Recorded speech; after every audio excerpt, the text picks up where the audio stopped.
बिस्मिल्लाहिर्रहमानिर्रहीम। साहिबो, इस वक्त मेरे पास government model high school Jahania के टीचर ब्रादरम आमर लियाकत साहब मौजूद हैं, जो रियाजी के मैदान में यदे तूला रखते हैं। ब्रादरम आमर लियाकत साहब ने मैट्रिक अल्लामा इकबाल साइंस पब्लिक स्कूल से 2008 में मुकम्मल की। इसके बाद बीएससी 2013 में साइंस कॉलेज मुल्तान से इन्होंने मुकम्मल की। एमएससी 2017 में एनसीबीए मुल्तान से इन्होंने मुकम्मल की। फिर इनकी तकर्री गवर्नमेंट प्राइमरी स्कूल 110 टेन्नार में हुई। जब इंसान इतनी तालीम हासिल करने के बाद एक छोटे से स्कूल में जाता है तो बड़ा अजीब सा महसूस करता है, क्या है कि मैं छोटे से स्कूल में बैठा हूँ। बहरहाल इन्होंने तकदो जारी रखी। फिर ये गवर्नमेंट हाई स्कूल 45 टेन्नार खानेवाल में कुछ देर मुलाजमत से वाबस्ता रहे। बहुत दूर है यहाँ से। मैं ख़ुद उस स्कूल में 2 साल तक टीचर रहा। बहरहाल इन्होंने वो सख्तियाँ झेली तो अल्लाह ताला ने इनके लिए आसानियाँ पैदा की। मुख्तलिफ़ स्कूलों से होते हुए ये अभी हाल ही में government model high school Jahania में आए हैं और यहाँ इनका वालिहाना इस्तकबाल किया गया। इनकी काबिलियत की वजह से, इनकी महारत की वजह से। और मैं ख़ुद कहा करता हूँ कि गवर्नमेंट मॉडल हाई स्कूल में पढ़ाना भी एक एजाज़ की बात है। और हकीकत है कि 2012 से लेके अब तक मैं जब सुबह पहला कदम स्कूल में रखता हूँ तो मेरा सर फ़ख्र से बुलंद हो जाता है। तो बेशक आमर लियाकत साहब भी ऐसे ही जज्बात के साथ स्कूल में दाखिल होते हैं। मैं इस शेर के साथ उन्हें कुछ रियाजी के सवालों की तरफ लेके चलूँगा। खुशबू था मगर नाजुक व फूलों की तरह था, खुशबू था मगर नाजुक व फूलों की तरह था।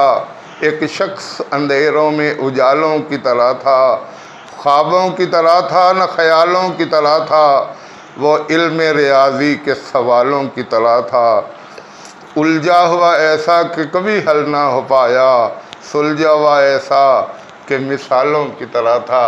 मेरा आमर लियाकत साहब से सवाल है कि मैं रियाजी के हवाले से बहुत ज़्यादा मालूमात नहीं रखता और बहुत से लोग ऐसे होते हैं जो जमा तफरीक और दीगर उलूम दीगर अबवाब में थोड़ी सी दस्तरस रखते हैं, जमा तफरीक और ये वो, लेकिन उनके जहन में ये बात मेरे समेत ये आती है कि ये ला की दो, ये माँ की दो, ये लॉगरिथम और बाकी चीज़ें ये कहाँ अप्लाई होती हैं दुनिया के मामलात में। तो ये सारी चीज़ें आपके सामने बयान फरमाएंगे ब्रादरम आमर लियाकत साहब, जो रियाजी की रमूज़ को भी जानते हैं, रियाजी की रूह को भी जानते हैं। और उनकी काबिलियत का एक और पहलू भी मैं नुमायाँ करता चलूँ। पंजाब कॉलेज जहानिया में सेकंड टाइम बीएस मैथ की क्लास लेते हैं। उनका अपना चैनल मैथमेटिकल माइंड के नाम से है, जो बहुत पजीराई अब तक हासिल कर चुका है। तो इस काबिल तरीन शख्स से मैं मुल्तमिस हूँ कि वो अपने जज्बात का इजहार फरमाएँ। बिस्मिल्लाहिर्रहमानिर्रहीम। अस्सलामु अलैकुम। सबसे पहले तो मैं शुक्रिया अदा करना चाहूँगा सैयद मोहम्मद अशरफ साहब का, जिन्होंने मेरा आज इंटरव्यू कंडक्ट किया। Recently government model high school को ज्वाइन किया। तो सबसे पहले मैं आपको एक चीज़ बता दूं कि हम सबको एक दूसरे को सपोर्ट करना चाहिए। आप सदाए जहानिया चैनल को लाजमी सब्सक्राइब, लाइक और शेयर ज़रूर कीजिएगा। अल्लामा इकबाल हाई स्कूल से अपना सफ़र स्टार्ट किया एजुकेशन का। तो इसमें जो टीचर्स थे, 5वीं तक मैंने तकरीबन अच्छी नुमायाँ पोजीशन हासिल की। उसके बाद मैं पीछे बैठना शुरू हो गया। तो उसका असर ये हुआ कि मेरे नंबर बहुत कम आने लग गए। रियाजी में मेरे 2, 3, 0 नंबर भी आते थे 100 में से। इस दौरान मेरे फादर के एक दोस्त ने कहा कि बच्चे को एकेडमी ज्वाइन करवा दें। तो यासीन कादरी साहब, जो इस वक्त भी मॉडल हाई स्कूल में पढ़ाते हैं, मैंने 1.5 महीना एकेडमी पढ़ी उनसे और उसका असर ये हुआ कि मेरे 9th-10th में जो इकट्ठा पेपर हुआ 2008 में, मेरे 93 मार्क्स थे 100 में से, और फिज़िक्स में 95, क्योंकि ये तमाम सब्जेक्ट्स मैथमेटिक्स से रिलेटेड होते हैं। फिज़िक्स में भी न्यूमेरिकल होते हैं, तो जिसकी मैथमेटिक्स स्ट्रॉन्ग है वो न्यूमेरिकल को भी अटैम्प्ट कर लेता है। एफएससी में केमिस्ट्री, फिज़िक्स और मैथमेटिक्स रखी, लेकिन 2-3 महीने गुजरने के बाद किसी ने कहा कि केमिस्ट्री बहुत ज़्यादा डिफ़िकल्ट है, तो मैंने ये केमिस्ट्री को छोड़ के कंप्यूटर रख लिया।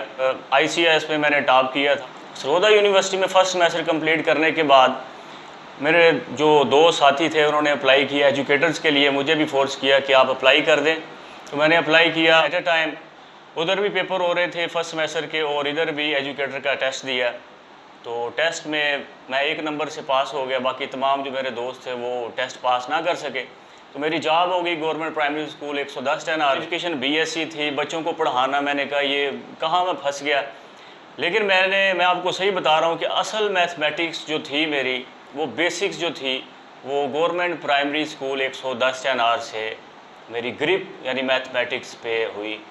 उसके बाद मैंने फिर MSc में NCBA में एडमिशन लिया। MSc करने के बाद मैंने अगेन अप्लाई किया SC/SC के लिए, तो टेस्ट पास करके मेरी जॉब हो गई गवर्नमेंट हाई स्कूल 45 10 में। उसी दौरान फिर मैंने एडमिशन लिया MPhil के लिए, साथ BEd भी कंप्लीट किया। स्टार्ट किया पंजाब कॉलेज में BS को पढ़ाना, तो बहुत ज़्यादा एक्सपीरियंसेस मैंने हासिल किए गवर्नमेंट हाई स्कूल 45 10 से 118 10 एलिमेंट्री स्कूल। उसके बाद मैंने ज्वाइन किया government high school model Jahania. तो ये मेरे लिए बहुत एजाज़ की बात है, क्योंकि जिन टीचर से मैं पढ़ा हूँ वो टीचर मेरे साथ जब बैठे होते हैं, मैं बहुत कुछ उनसे डेली बेसिस पे सीखता हूँ।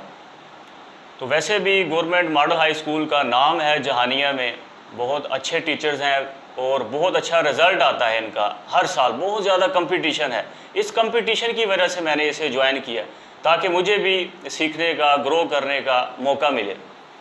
और मैथमेटिक्स के हवाले से मैं आपको बताना चाहता हूँ, हमारी जो जनरेशन है, न्यू जनरेशन है, वो मैथमेटिक्स पे अबूर इस वजह से हासिल नहीं कर सकती क्योंकि जब वो हायर क्लासेस में चले जाते हैं वो बेसिक जो चीज़ें हैं वो भूल जाते हैं। आप जब हायर एजुकेशन की तरफ जाते हैं, PhD की तरफ जाते हैं या MPhil करते हैं, आप फिज़िक्स में करें, बायो में करें, केमिस्ट्री में करें, पूछा जाता है कि इसकी मैथमेटिक्स क्या है। मैथमेटिक्स के हवाले से उसको चेक किया जाता है, उसका प्लेजरिज्म चेक किया जाता है। तो इन तमाम चीज़ों को देख के मैंने फिर समझा कि मैथमेटिक्स को अच्छी तरह इस पर अबूर हासिल किया और बहुत ज़्यादा मैंने फिर लेक्चर भी लिए यूट्यूब से अपने सब्जेक्ट्स पे ग्रिप हासिल करने के लिए, क्योंकि एक अच्छा टीचर वही होता है जिसको अपने सब्जेक्ट पे कमांड हो। और टीचर के लिए भी यही ज़रूरी है कि वो अपने आप को डेली बेसिस पे अपडेट करता रहे। मैथमेटिक्स में एक सब्जेक्ट है नंबर थ्योरी। नंबर थ्योरी को भी मैथमेटिक्स की मदर कहा जाता है, क्योंकि इसमें बेसिकली डेवलपमेंट नंबर्स की किस तरह हुई है और मैथमेटिक्स को कहाँ हम इस्तेमाल करते हैं। और मैथमेटिक्स को अगर आपने समझना है तो इस चीज़ को समझाने के लिए डिफरेंट ट्रिक्स इस्तेमाल करने पड़ते हैं। फॉर एग्ज़ाम्पल, अगर आपने सर्कल को सिखाना है या सीखना है तो आपने सेंटर, रेडियस, इसके बाद टेंजेंट लाइन क्या होती है, कार्ड क्या होता है, डायामीटर क्या होता है, सरकमफेरेंस क्या होता है, इन तमाम चीज़ों को जब आप एक चीज़ इस तरह सीखेंगे स्टेप बाय स्टेप, तो बाकी जो चीज़ें हैं, रेक्टेंगल है, ट्राइंगल है, स्क्वायर है, पैरेललोग्राम है, के पैटर्न बनना शुरू हो जाएंगे माइंड में। तो इस चीज़ को आप जब रिलेट करेंगे सर्कल के साथ, क्योंकि सर्कल में आपने जब एक डेफिनेशन को दूसरी डेफिनेशन के साथ रिलेट किया, इसी तरह बाकी जब फिगर्स को भी आप करेंगे तो आपके माइंड में ऑटोमेटिकली पैटर्न बनेंगे, उसी से रिलेटेड आप उसको समझने में आपको आसानी हो जाएगी। क्योंकि ट्राइंगल की भी अकसाम्स हैं, वो एंगल के लिहाज से है, साइड्स के लिहाज से भी 3 इसकी टाइप्स हैं। एज ए लैंग्वेज अगर लेते हैं मैथमेटिक्स को, तो mathematics is also a language, क्योंकि इसकी भी ग्रामर होती है। ग्रामर किस तरह होती है कि सेंटीमीटर को हम किलोग्राम में या किलोग्राम को मिलीमीटर में ऐड नहीं कर सकते। इससे पता चला कि इसकी एक ग्रामर भी है। और ये mathematics is very difficult language, क्योंकि इसके जो अल्फ़ाबेट हैं, जो नंबर्स हैं, वो लातादाद हैं। कोई भी लैंग्वेज दूसरी लैंग्वेज पर सुपरसीड तब करती है जब उसके अल्फ़ाबेट्स कम होते हैं। इसी तरह जब आप इंग्लिश के साथ इसको कंपेयर करेंगे और उर्दू के साथ कंपेयर करेंगे, इससे आसान उर्दू है, उर्दू से आसान इंग्लिश के इसके 26 अल्फ़ाबेट्स हैं, इसको समझना आसान है। और ये इंटरनेशनल लैंग्वेज इसी वजह से है क्योंकि इसके अल्फ़ाबेट्स बहुत ज़्यादा कम है आप कोई भी चीज़ जब गूगल पर सर्च करते हैं तो हम टाइप करते हैं इंग्लिश में, चाहे हमारी मदर लैंग्वेज उर्दू है या पंजाबी है, जो भी है, हम पंजाबी या उर्दू नहीं लिखते, इंग्लिश में टाइप करते हैं। क्योंकि मुझे भी शुरू में मैथमेटिक्स बिल्कुल नहीं आती थी, और इसको मैंने एक चीज़ सीखी है कि लोग बहुत सी हर्डल्स और लोग आपको हिट करेंगे इस सिलसिले में। इन चीज़ों को हमने अपने ऊपर हावी नहीं करना, बल्कि इनसे सीखना है और अपने आप को दूसरों से बेहतर बनाने की कोशिश करनी है, यानी बेहतर आउटपुट देनी है। ये जो कौवा होता है ना, वो उकाब को तंग करने की जिसारत रखता है, वो उसकी गर्दन पे काटता है, लेकिन जो उकाब है वो बिल्कुल अपनी एनर्जी वेस्ट नहीं करता कौवे पे। वो क्या करता है, अपनी उड़ान ऊंची करता है। जब वो उड़ान ऊंची करता है तो कौवे को एक वक्त ऐसा आता है कि कौवे को ऑक्सीजन की कमी होती है, और वो ऊपर से गिर जाता है। हमारी लाइफ में भी ऐसे बहुत से लोग आएंगे, ऐसी हर्डल्स आएंगी, हमने अपनी तवानाई उस पर खर्च नहीं करनी, और ऑटोमेटिकली आप अपना मेयार ऊपर करें, वो खुद ब खुद गिर जाएंगे। अगेन मैं थैंक्स करूँगा सैयद मोहम्मद अशरफ साहब का कि जिन्होंने मुझे आज मौका दिया इंटरव्यू का। तो मिलेंगे नेक्स्ट वीडियो में। अल्लाह हाफिज़।